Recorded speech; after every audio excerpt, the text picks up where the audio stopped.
Okay, hi everyone. Welcome to today's Smith in the World panel. My name is Heather DeLand, and I am the career specialist for government, law, policy, and international affairs in Smith College's Lazar Center for Career Development. Today's panel is the fifth of 7 panels in the 2025 Smith in the World Conference series. And the Smith in the World Conference celebrates students' off-campus experiential learning, including internships, community service, research, and study abroad. Students reflect on those experiences and how they may have impacted and enriched their academic and professional paths. Smith in the World is also part of the college's spring showcases, and you can learn more on Smith's website, and we'll post a link to that in the chat. And there are 2 additional panels happening next week as part of the Smith in the World Conference series. The topic on Tuesday will be arts, media, and communications. And then on Thursday, we will hear from students in the health professions.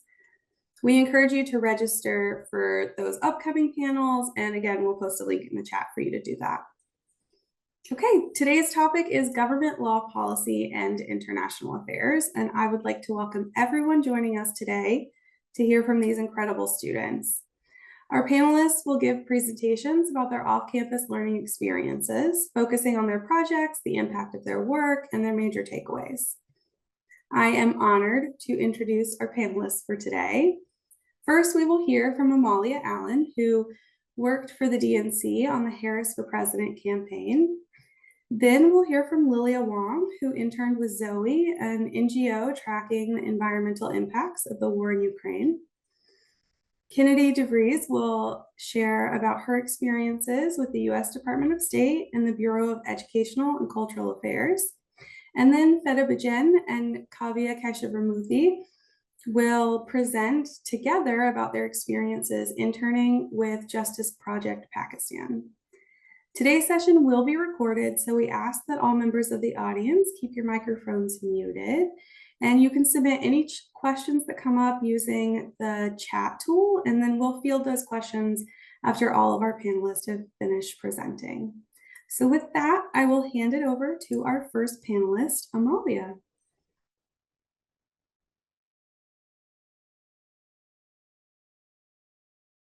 Okay. Hi.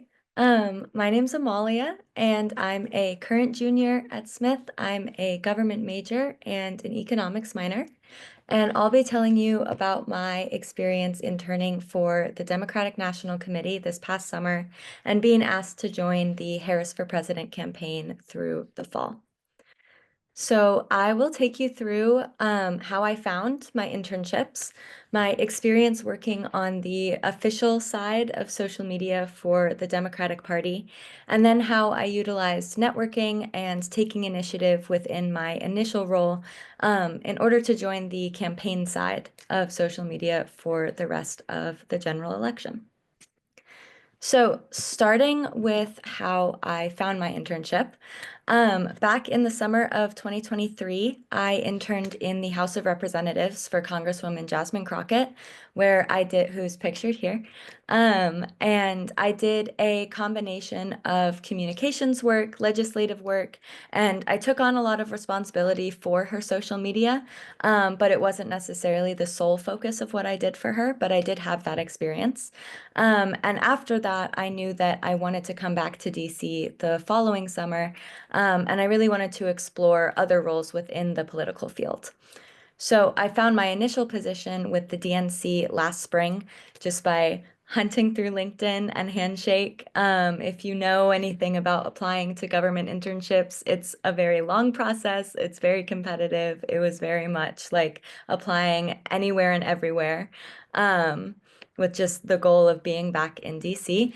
And one of the internships I found was with the Democratic National Committee, who, rather than applying for a specific role, I just applied to the DNC in general. And if my qualifications matched a team that they had, then they would invite me to interview for that specific team, which is what happened. I submitted my resume and a portfolio of some of my writing and some of my graphic design content from Congresswoman Crockett's office.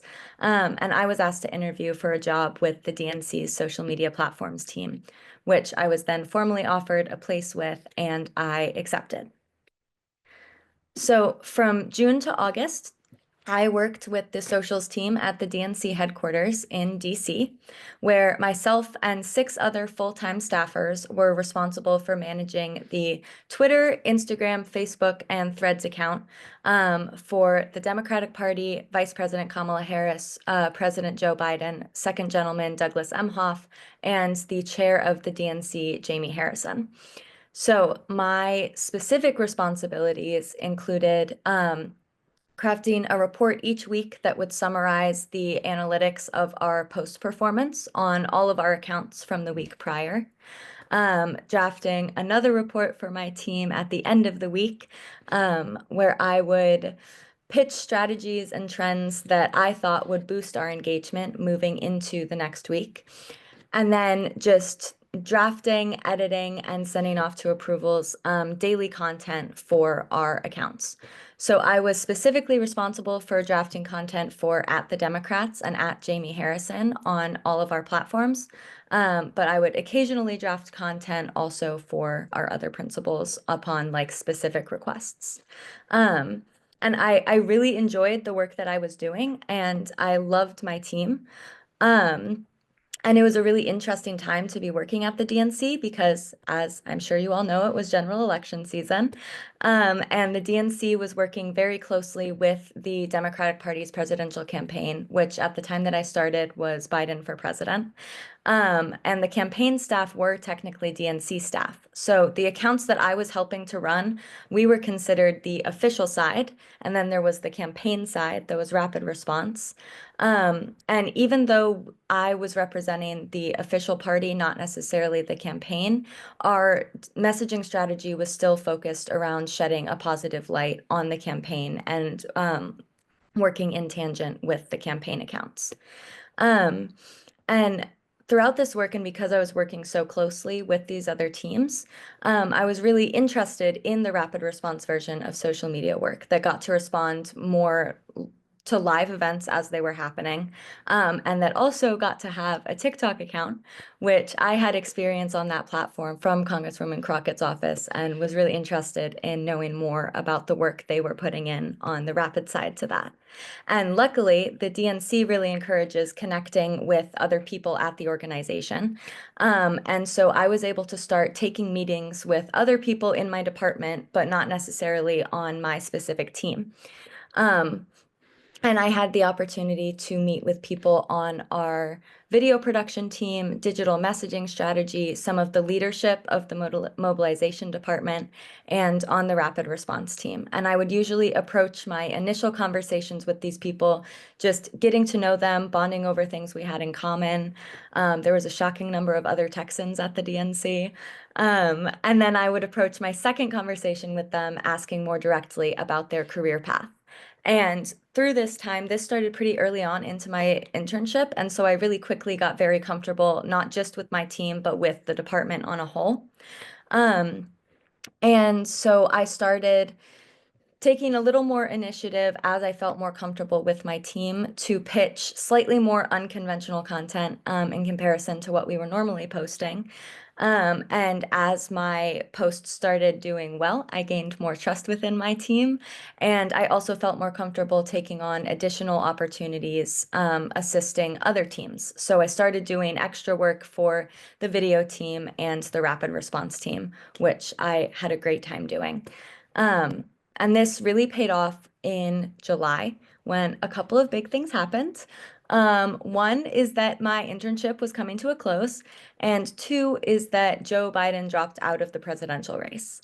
So around this time of transition, all of the same employees at the DNC and the campaign stayed on, but our messaging changed significantly with the change in a candidate.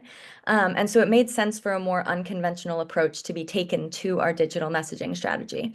And around this time, I was asked if I would be interested in formally joining the rapid response team on the campaign side for the duration of the election cycle. And I accepted. And I transitioned at the end of the summer to my new team, where instead of being responsible for every platform of multiple people, I was responsible for just one platform and just for the campaign, which was the TikTok account for Kamala HQ. So because I just had one account to be focusing on, one platform, my responsibilities narrowed, and my daily tasks for the next 4-ish months was just to pitch, draft, edit, and post around 3 videos every day for the account. I'd start my week giving my supervisor a long list of every video I thought I might want to make that week. She would approve them or she would edit them.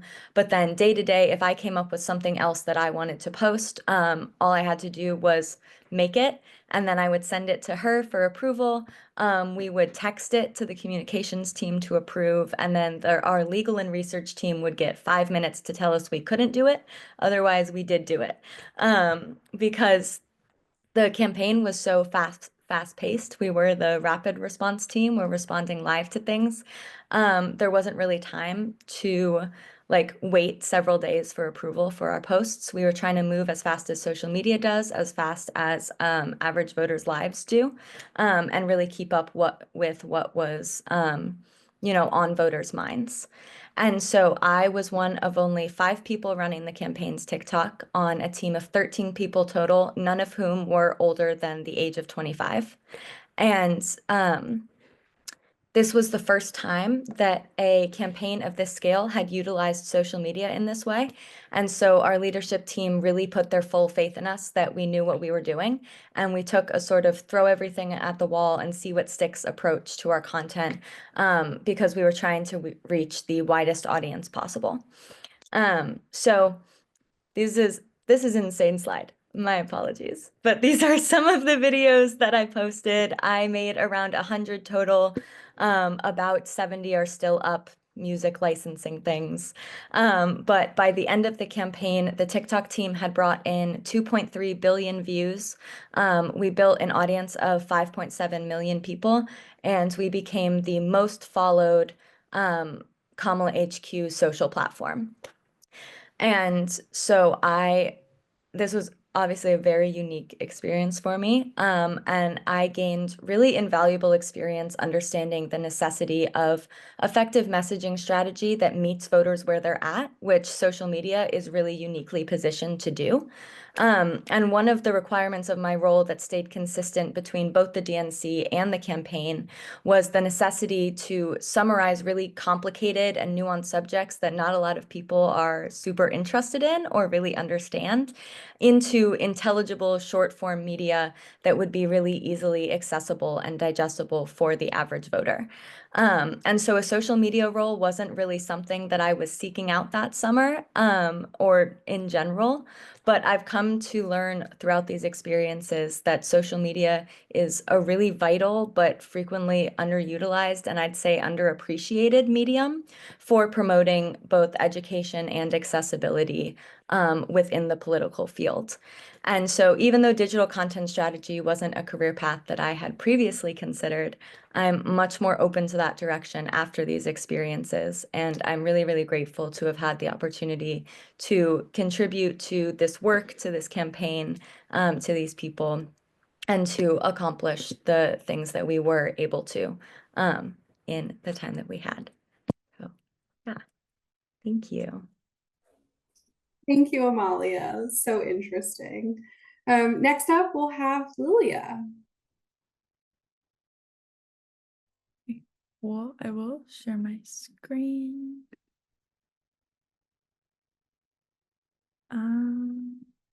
It says my screen sharing is paused. Hold on.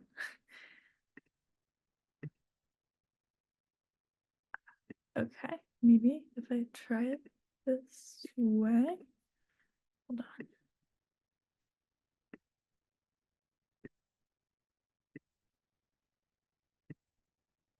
Okay, there we go.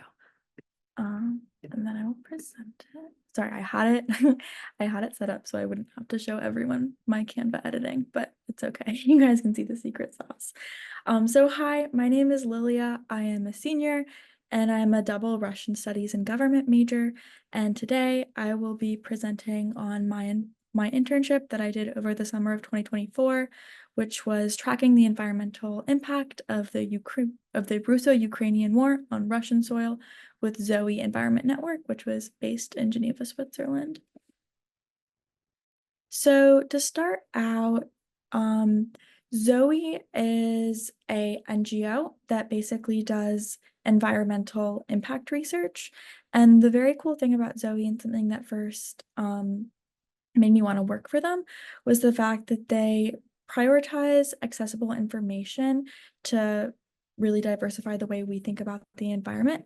So I have an example of this right here. So it's just a very basic graphic, but they do things as wide-ranging from really specific policy environmental reports to children's games, just so to ameliorate everyone's information about the environment.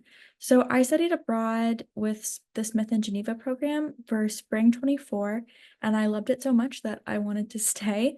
So I asked our program coordinator, who had a lot of connections with different internship advisors, if there was anything that she thought could be good for me. And because I was a Russian studies major, she found Zoe, who she kind of already knew, and I went in for an interview. And they ended up accepting me, but they didn't really know what they were going to have me do. My very first day, I sat down with my supervisor, and he said directly, "We just hired you because we liked the chemistry, but we don't know where this is going to go." And I said, "Okay, cool. Let's see where it's going to go." So where did it go? If you can see this map here, Zoe had done a lot of work on measuring the environmental impact of the war in Ukraine, specifically in Ukraine. So my supervisor sat me down and he said, "So we know that obviously this is what's going on this side of the front line, but we don't know what's going on the other side. So we want you to figure out what's going out here." We had a native Russian speaker try it and she didn't have great success. So good luck. And I wasn't given a roadmap or a way to kind of do this. So it was at first it was very challenging, but then I figured it out. So a lot of what I did was looking at the infrastructure, the different energy infrastructure facilities in Russia, which Ukraine likes to attack. And I had to get very technical with kind of in a military sense, which I was not used to doing. Um, and then with each attack, I would look at it and I would measure the environmental impact on each one. So an example of this are what they did in Ukraine. So this is just a close-up of the map because it was really small. You can see that they mapped each different attack, and they have a little thing here for, I believe that's heavy industry, and then they have power generation. And they have about 10 of these maps for Ukraine. So very, very detailed, and a lot of work went into them. Okay. There we go. Okay, so how did I end up doing this? So first it was a lot of trial and error and patience, but I ended up using social media to really figure out where these attacks were, where they were happening, and what the impact of them was. So I used Telegram, which is, if you don't know what it is, it's kind of like Twitter, but with direct messaging. So these are some posts here. And then I also use Twitter because incidentally, there's a very big military community who likes to look at these attacks and follows them and even geolocates them. So then I created a database where basically each row would be each incident or just strike, usually from Ukraine to Russia, attacking a fuel depot or an electrical substation, or even just general shelling. But sometimes not. Sometimes the Russians make mistakes and they accidentally drop bombs on their own facilities, which I would also log. And then, as I said, I would assign an environmental impact score to each one of those, and that will eventually be tabulated into a map like this one, but for Russia, which is what we're working on now. And yeah, I also looked at Ukrainian news, I looked at Russian news, and I also measured Russian climate narratives, but with Russian news, you have to be a little careful because sometimes the truth gets a little bit spun, as I'm sure we all know. So yeah, but it took me about a month to kind of narrow down my process as to how I would do this, but now I have it down. So yeah, why this is important. As the danger of climate change grows, it's super important to analyze how conflict exacerbates the climate change, because if you think about it, dropping bombs on forests or anywhere is not good for the environment. And especially too, if we look at things like Chernobyl or other nuclear disasters that have resulted from conflict, we can see that the environmental aspect of military operations is a growing problem, and it's being increasingly studied. So an example of this is that Ukraine has said that Russia is committing quote unquote ecocide and environmental warfare.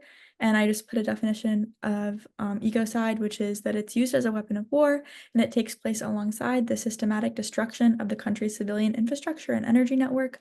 So if you look at how Russia is specifically striking Ukraine right now, they're very much striking the energy networks, the electric networks, the power stations, all of that. And they also blew up the Kakhovka Dam, which left, I mean, the impacts can't really be described. You had all this flooding, marine populations were devastated, places became uninhabitable, and now to what we can see on the other side is Ukraine is slowly starting to turn the tides and attack Russia in similar ways, which is what I'm working on. Okay. Yeah, so some major takeaways from this are, for me at least, NGOs and nonprofit organizations are important vehicles for independent analysis and keeping the public informed, and they also have real policy influences. So, for example, a lot of the work that I was doing, people at government agencies are probably doing similar work because it's always important to have these databases to know how much Russia is attacking Ukraine and vice versa. But the information is not necessarily open or accessible, which is why we have undergrads like me doing that work so that it can eventually be published. Also, too, modern warfare and security involves environmental damage and protections. So that's another really important part of it, because I think a lot of the times when people think about war and conflict, the environment isn't necessarily an issue, but it really is, especially within this specific conflict. And also, Russian propaganda is a rampant, powerful tool in the conflict. And so I got really interested in looking at different Telegram messages about different strikes.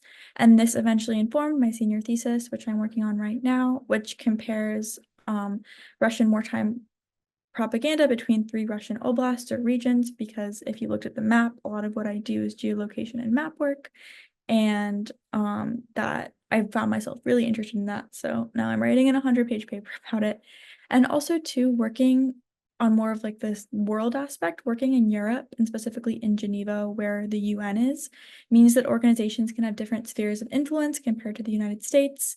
And the EU and Switzerland treats the environment and environmental protection very differently compared to the United States. And so I was lucky enough that after my internship ended, I was offered a contract as an independent consultant to continue doing this work, and hopefully we will have maps of these attacks in Russia, like the ones in Ukraine, with the data that I've been doing, and it's made me think a lot more about living in Europe and definitely having a career there and going to grad school there, which was super interesting. So yeah, that's about it. And this is another map that we did about nuclear power and radiation, again in Ukraine, and the Zaporizhia plant is in the news, and I believe it's right somewhere. Well, I can't see it, but Chernobyl is there, which pretty much everyone knows. So yeah, I look forward to hearing questions either now or at the end. Thank you. Thank you, Lilia. Yes, any questions, feel free to put them in the chat. That was so great. Kennedy, you're next. Okay, here we go. Yay! That looks like it's working in theory. Okay, let's get started. Hello, everyone. My name is Kennedy DeVries. I am a junior here at Smith, and you probably have not seen me around campus, mostly because I have been in Geneva all year and will be continuing my studies in Geneva in the spring, but I hope to see you in the fall. I'm going to be talking right now about my summer before Geneva, so working at the Department of State, and we're going to go through kind of a 3-step section plan for how this is going to work. I am going to go over what the internship program is that I worked on, what it looked like, how it operated, then my experience there, where did I work, what did I do, what was my favorite kind of parts of being there, and then what did I learn, and what are some things you might want to know about working at the State Department and doing that in the future.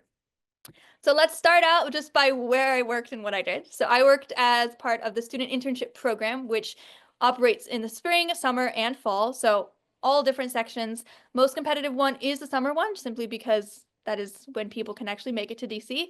And the State Department helps kind of facilitate that. So it is a paid internship program. It's 10 weeks. They cover housing, they cover travel expenses. They paid for me to go from Los Angeles to Washington, DC. Very fancy, very nice, wonderful housing. If you have any questions about that, let me know. As an intern with the State Department, interns are kind of split into different bureaus, different subsections of the Department of State. I worked as part of the Bureau for Education and Cultural Affairs, and you might be familiar kind of with what ECA does if you've received any emails from the college about Fulbright or Gilman or the Critical Language Scholarship. All of those are run by ECA, and I worked kind of with the directors of that. We'll get into that in a second. In addition to those programs, ECA also does a whole bunch of cultural exchange programs. So if you're familiar and you've done some government studies and you know what soft power is, or what like kind of cultural diplomacy, mutual understanding work is, ECA also works on the Olympics, for example. They work on FIFA. They help to make sure that America is represented in those specific initiatives, and the United States has a presence in them. And that was a large part of my work at ECA this last summer. So I worked in the ECA front office, which means the top office for the Bureau for Education and Cultural Affairs. I worked there, and I worked with the main directors of all of the major programs. So the people who run Fulbright, the people who run, CLS, all of those were the people that I worked with. And my primary supervisor was the director for external affairs. So his main job was at the intersection between ECA and Congress. So he did all of the negotiations, the bureaucratic negotiations between our bureau and representatives in Congress to ensure that ECA got the funding and all of the money that it needed to operate programs and things like Fulbright and things like that. The director I worked with didn't have a team. It was just him, and he reported directly to the assistant secretary. And so I worked basically one-on-one with him for the entire duration of the summer, and really got to get to know what he did, how it worked, and really help and play a really important role in kind of managing as many pieces as I possibly could to take as much off of his plate as I possibly could. And loved that. We'll get into that in a second. So as I mentioned, I worked with him on congressional affairs. I also worked in ECA just in management of different events and programming and initiatives. And some of those events and programming was some of the highlights of my experience. So we'll go through those first, and then we'll get into like the nitty-gritty of like congressional affairs, bureaucracy, stuff like that. So first and foremost, my favorite thing that I got to do at ECA was help to manage the Mandela Washington Fellowship Summit, which is a 700-person multi-day summit that brings representatives from the continent of Africa to the United States to study at universities, and then flies them to Washington, D.C. at the very end to do networking, to meet each other, and to have this huge event. So lots of very important representatives spoke at the event, including the U.S. representative to the United Nations, as well as a bunch of other people. And my job in my main capacity was to make sure that the event operated and ran as it was supposed to. So I made sure everybody was where they needed to be. I made sure all the rooms were set up where they needed to be, and everybody was, coordinated. It was coordinated to the best of my capacity. And so we had a whole bunch of different pieces that you get to manage. And just to be completely honest, I absolutely adore event management. It's one of my favorite things to do. So that's why this peaks the highlight kind of my experience working at the State Department. But I got to do this quite a few different times for different events. So I did this also for the YouTube Global Music Ambassadors event, which was my second day on the job working at the Department of State. And my job was to be the solo escort for one of the artists attending this event on the 7th floor, and she was meeting with the Secretary of State. So I escorted her through the building, made sure that she had everything that she needed to, and then walked her through all the press conferences and briefings and the different meetings that she needed to do as part of this kind of event that announced this partnership between the Department of State and YouTube.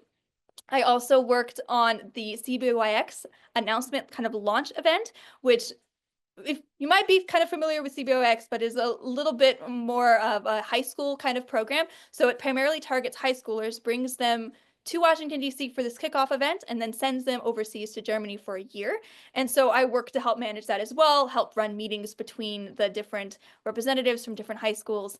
And so that was also one of my main sections of my job, was to kind of help with these kind of management activities, which loved that. It was so much fun. The last and kind of main section of my job was, as I mentioned, congressional affairs.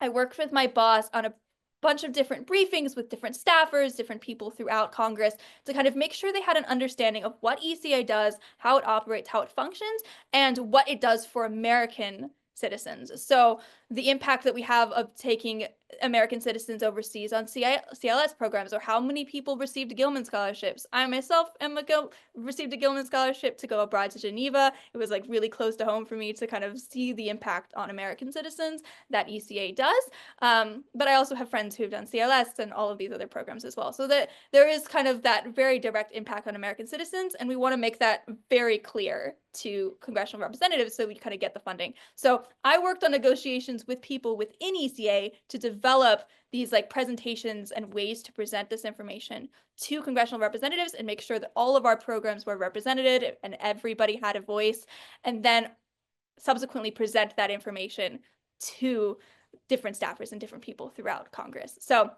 very big aspect of my job, something I spent a lot of time on.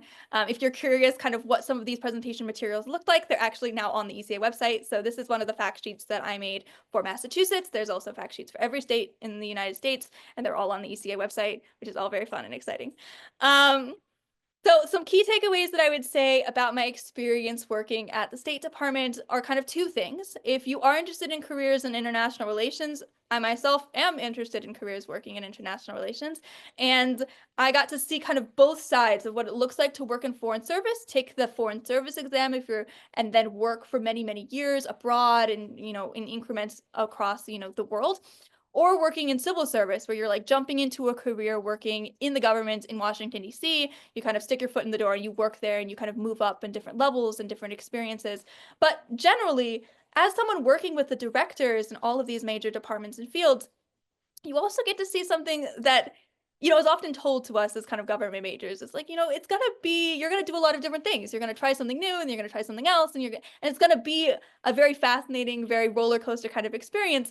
And working with some of these directors who had studied French studies, they had worked in, France, and they taught French for a few years, and then someone who, worked in marketing for a few years. And these were all the major directors, the ones that ran Fulbright now, the ones that one that was a Smith alum who now is the academic director. All of those people had done a lot of things over the course of their life. It wasn't just State Department. It wasn't just jumping into foreign service. And I thought that was really fascinating for me as someone going into this kind of career.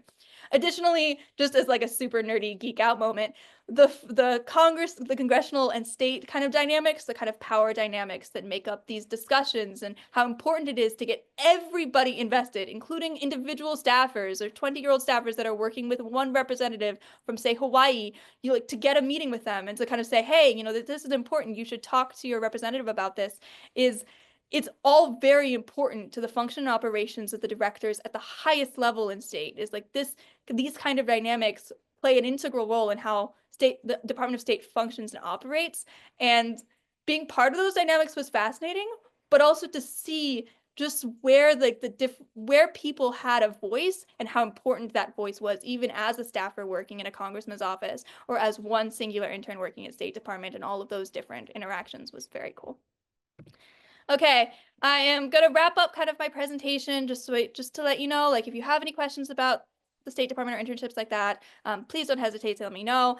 As when it comes to applications, it's pretty much a go with your interest kind of mentality. I jumped into this with no experience apart from working at a congressman's office. And I was like, we're going to try. We'll see if we can get it. And we did. It was cool. But you really want to rank based off your interests, what you want to do, what you're interested in doing, and go for that. Most importantly, the most stressful part of the entire application process really was just the security clearances and just like having a whole bunch of meetings with all of my people in my life to be like, is she crazy? Is she okay? And really that was the most stressful part, but it was really a very fun process. So please email me. My email's down in the corner. I can also type it in the chat, but thank you so much for listening. And yeah, thank you so much. Thank you, Kennedy. That was great. Finally, we're going to hear from Fida and Kavya.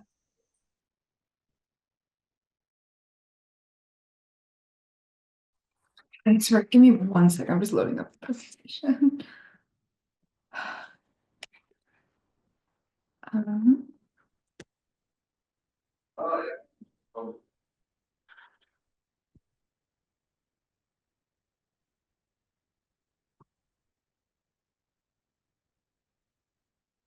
Having trouble sharing my screen.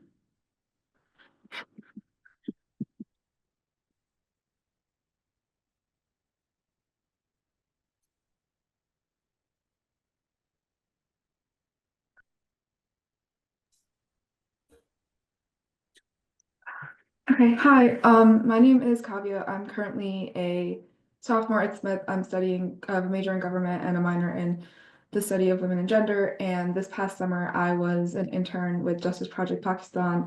I was working remotely on their advocacy and research team.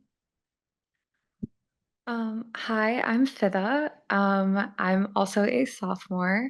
I'm a SDS and Middle East Studies double major. And I worked with Justice Project Pakistan on the data and research team. So just to get started about like the basics of the organization, JPP is a nonprofit organization based in Lahore, Pakistan, that's working to support some of the most vulnerable prisoners in Pakistan, both at home and abroad, who are facing severe punishment. So this includes people who are imprisoned in prisons and detention facilities within Pakistan, but also Pakistani citizens abroad who are dependent on Pakistani consular services in prisons in countries that they are not citizens in. And the way that we were able to find this opportunity was through Smith alum Sarah Bilal, who is actually the founder of this organization. And it was through hearing her story when she was awarded the Smith Medal at Rally Day last year that we found out about this organization and reached out to JPP, and we were then connected to the specific team based on our specific academic interests. And just quickly before we get started, we wanted to provide a quick content warning because the work that we did included a lot of discussion of sensitive topics such as incarceration, human rights violations, systemic violence, torture, sexual violence, and other injustices within the criminal justice system. So JJP's focus is on investigating cases, advocating for change, educating the public, and litigating to create legal precedents that push for the very much needed reform within the Pakistani criminal justice system. There's a lot of strategic litigation and very, very impactful and powerful public and policy advocacy, especially since they work with both prisoners at home in Pakistan and abroad. Their advocacy extends to both domestically as well as internationally. And their main focus is to inform policymakers within Pakistan to improve representation as well as the treatment of individuals at risk within the justice system.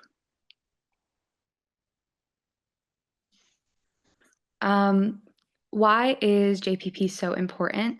So Justice Project Pakistan plays such a crucial role in addressing the systemic injustices within Pakistan's justice system. And they focus specifically on some of the most vulnerable prisoners, individuals who lack the adequate legal representation or are facing severe punishments, including the death penalty. And JPP highlights critical issues like over-incarceration, unfair trials, human rights violations. And their work is so important because it doesn't just look for justice for specific individuals, it advocates for full, broader systemic reform. And they have such a strategic litigation and public policy advocation. They shed light onto gaps within the legal system and almost pressure other institutions to uphold the international human rights standards.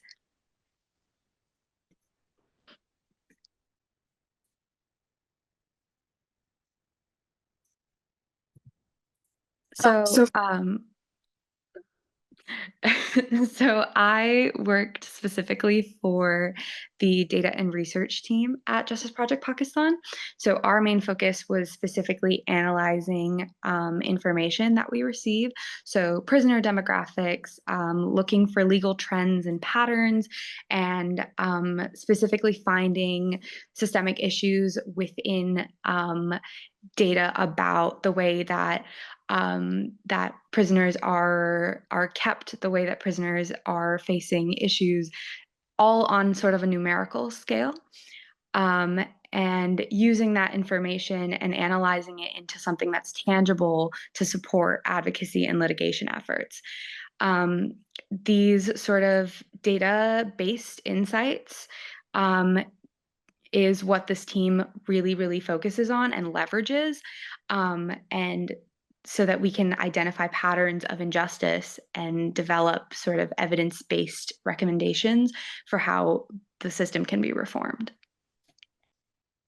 I worked as a research intern on the advocacy team, and this team uses the information from like the data and research team and works alongside the strategic litigation team in terms of leveraging knowledge about like human rights violations in the Pakistani criminal justice system, and puts this towards public engagement strategies and efforts to educate government leaders as well as the public, and using this to advocate for better policy through placing pressure on domestic officials, but also through reaching out to international organizations and then using those again to pressure change on the domestic legal front.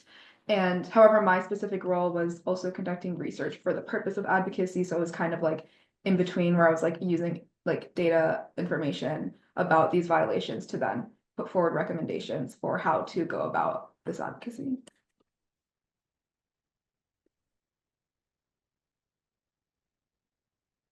So my biggest responsibilities, and the main one really, was coordinating with a lot of provincial authorities as well as like other relevant organizations to request the sort of detailed information that we can get on prisoners as well as specific prisons across all of the provinces.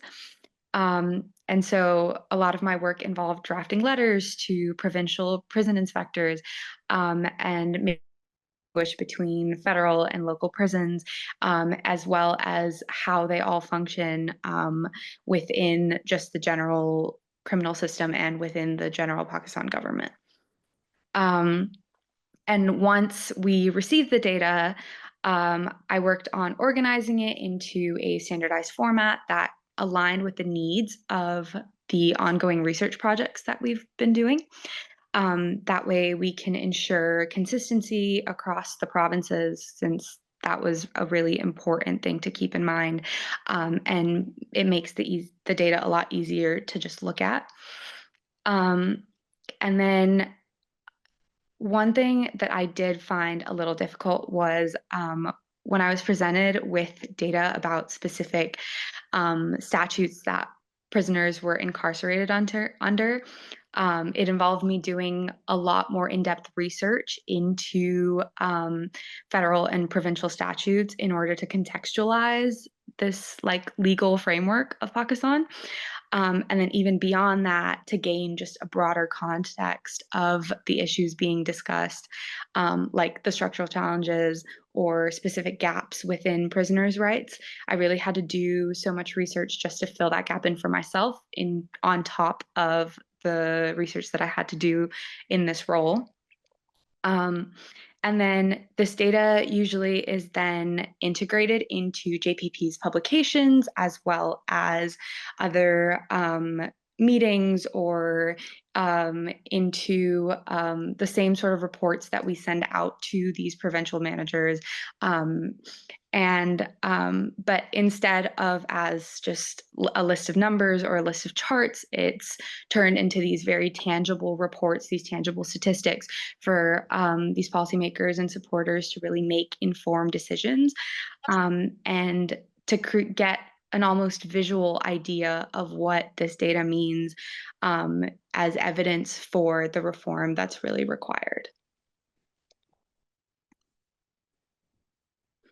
One of the key projects I worked on during this internship was analyzing a data set focused on narcotics offenses in Pakistan. So one, there is a publication on this data set, and that I specifically worked to create, and it provided a detailed look at arrest statistics, incarceration demographics, legal amendments, and systematic challenges related to drug-related crimes. And so we found that many of these individuals are charged under two sections of the Controlled Substances Act of 1997 often just for petty offenses. And these cases contribute significantly to the strain on an already overburdened criminal justice system. So it's always lengthy trials requiring judges and prosecutors and forensic experts, and prisons within Pakistan are operating at 152.2% of their capacity as of late 2023. What stood out to me here was simply just how, with this one specific case, very specifically for drug laws, policies, and especially for narcotics offenses, there's so much neglect for critical human rights concerns, such as voluntary access to harm reduction services and the health needs of the incarcerated individuals with drug dependencies. So imprisoning people for minor drug offenses is exacerbating overcrowding, but it's also really impacting the vulnerable groups disproportionately that are within these prisons. And so seeing all of this data and pulling out these numbers as like larger statistics that we can actually visualize helped me just perceive how important having so much data can really be and how significant it is for something like this. And it was just a valuable experience to see how evidence-based research like this can really directly inform policy recommendations.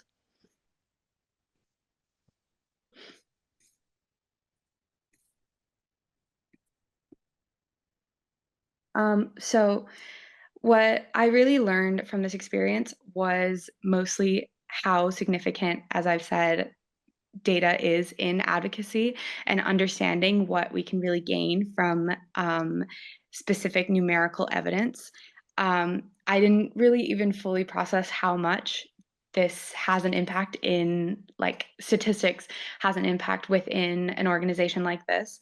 The day that I met Sarah Bilal at Rally Day, I remember she was asking me what my major was, and I hadn't declared yet.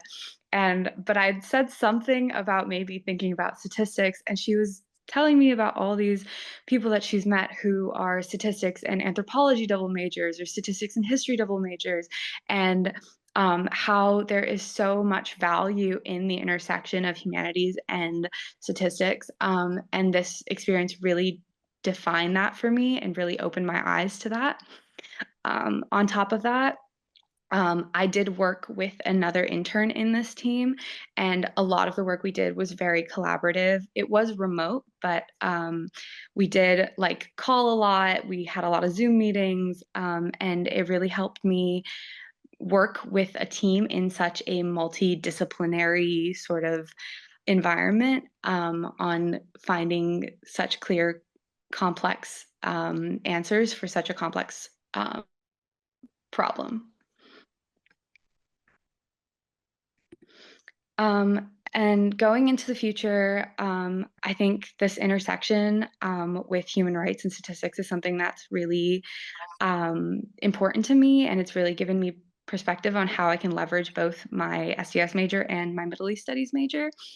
And then on top of that, this experience really taught me just the level of understanding compassion and understanding injustice on a greater sense, and pulling everything back and looking at data on such a large level really makes the information so defined and so impactful. And I think it's really strengthened my commitment to addressing these injustices and working towards them into the future.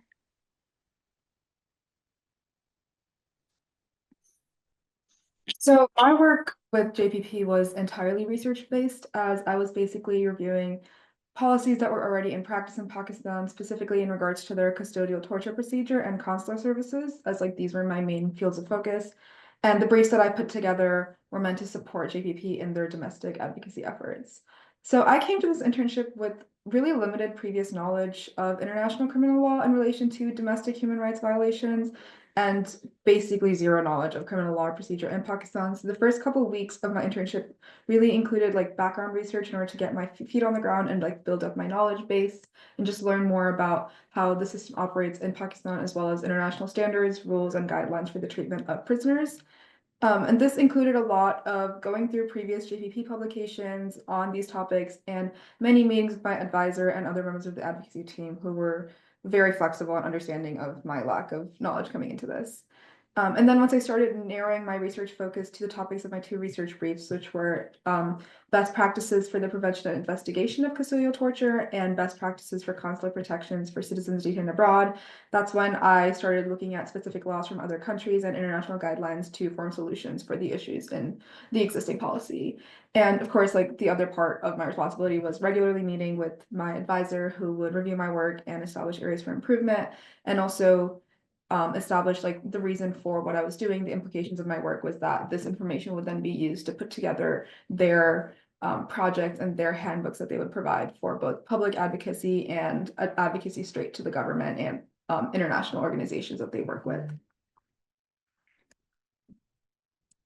So one of the primary projects that I worked on was this research brief regarding the best practices for preventing, investigating, and prosecuting custodial torture in depth. And the focus of this was to address the loopholes and deficiencies in the policy that was most recently passed by the Pakistani government in 2022.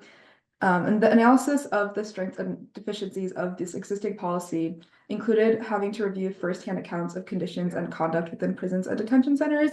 And this was probably, for me, the most difficult part of my internship, just because of the emotional weight of the subject matter, because I would be reading accounts from women who had experienced like sexual violence in prisons, or I would be going through the specific guidelines for medical examinations and the specific things that they were looking for. And it would provide an image of what the conditions were that often were really devastating to hear about.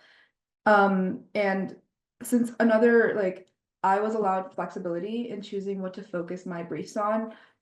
As you can see below here, my main focus areas were the following areas of psychological torture, complaint investigation procedure, medical examination guidelines, punishment for custodial torture, and the procedure for sexual torture and custodial death. But I also chose to focus on the treatment of women and minorities who often experience more violence in custody, and choosing to have this specific focus also meant that there were moments when I would have to take a break for an hour or two and process and meet with my advisor and talk about this with her and then come back to do my work again.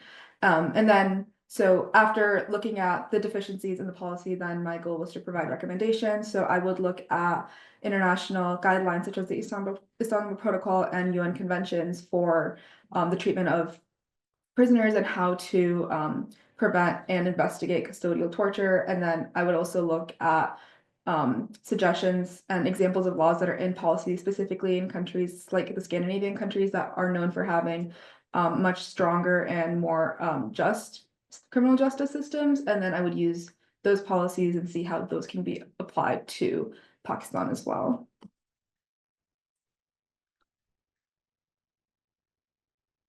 So for me, one of the biggest things that I learned was just overall knowledge regarding how international domestic law operates in relation to criminal justice and human rights. Like I said, I came in with basically no prior knowledge, so I was really building up my knowledge base from nothing, and also learning about this through a nonprofit organization that works both domestically and internationally and works in 3 different ways: works in data and research, works in advocacy, and works in the legal field, works in litigation.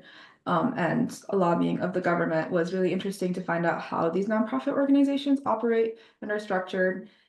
And I also, since my work was mostly research-based, I was really able to build up my research skills and figure out how to conduct efficient research that was both helpful and comprehensive, while also consolidating this information into methods that were accessible and useful to the people who would then use them.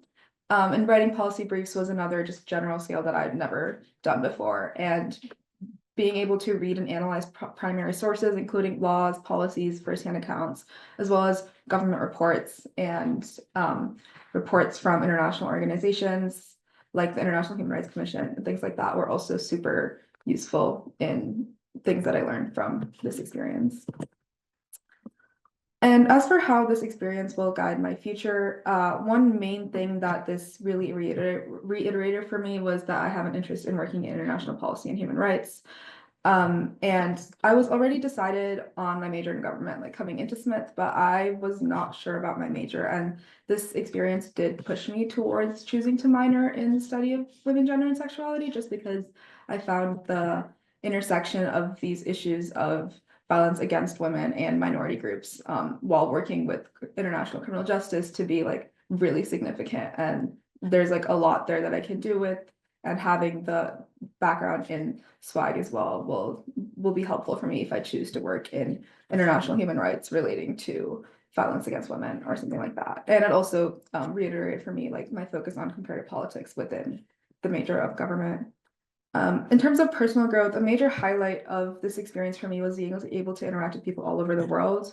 While my specific role was individual and it was like individual research and contact with my advisor, there was many instances when I like just ended up on a Zoom call with other interns on the advocacy team. And these Zoom calls were always really hard to schedule just because we would have interns who were also students from Pakistan, Dubai, London, and even different time zones in the United States. But that was definitely one thing that I feel like I really gained from this, and like being able to have that network and the connection and hearing about the experiences of people who like live in like vastly different lives than I do and people that I otherwise would never have interacted with. And another thing was just like overcoming the challenges of remote work, whether this is communication, whether this was, for some instances, there were government websites or reports that I was not able to access, like being here located in the US. And I would need, for that, my solution was just to go to my advisor and she would like download PDFs and send them to me. And there were just some things that I was not able to access that provided to be a challenge, but we would just do other things to overcome that. So yeah, thank you. Thank you both so much for sharing. Thank all of you for those brilliant presentations. Okay, so some of you already touched on this, but if you could give one piece of advice to students who are currently looking for internships in your area or field, what advice would you give for them? Feel free to jump in, but you don't have to. I think one piece of advice that I would have would be to maybe like go out of your comfort zone and looking for opportunities that might not necessarily like be exactly what you're looking for. Like working with JPP, working with Justice Project Pakistan was not my goal necessarily. I found the topic interesting, but the specific domestic work in Pakistan is not what I intend to do in the future. But I think the skills that I gained from that experience, even if like the knowledge of specifically that one country is still like applicable and transferable to like other opportunities in the future. Definitely, thank you. I would say just like apply to as many different things as you can get the time to apply to. And even if they don't seem like it's possible to get them, like, I mean, like, try to get yourself out there.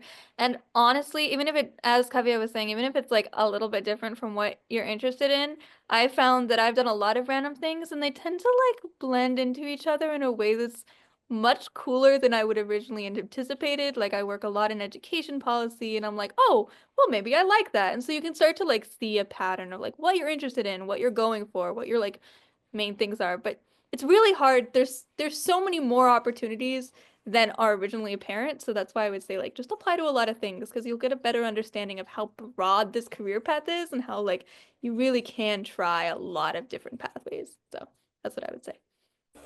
Amazing. Oh, we did get oh, sorry, it's not a question. You're getting lots of thank yous in the chat.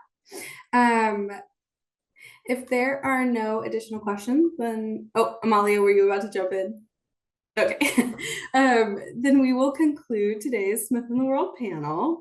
A huge thank you to our brilliant panelists and to everyone who joined us and asked questions on this Friday afternoon. I hope you enjoyed the session as much as I did. And don't forget to register for the 2 panels happening next week. Have a wonderful evening and weekend, everyone. Thank you.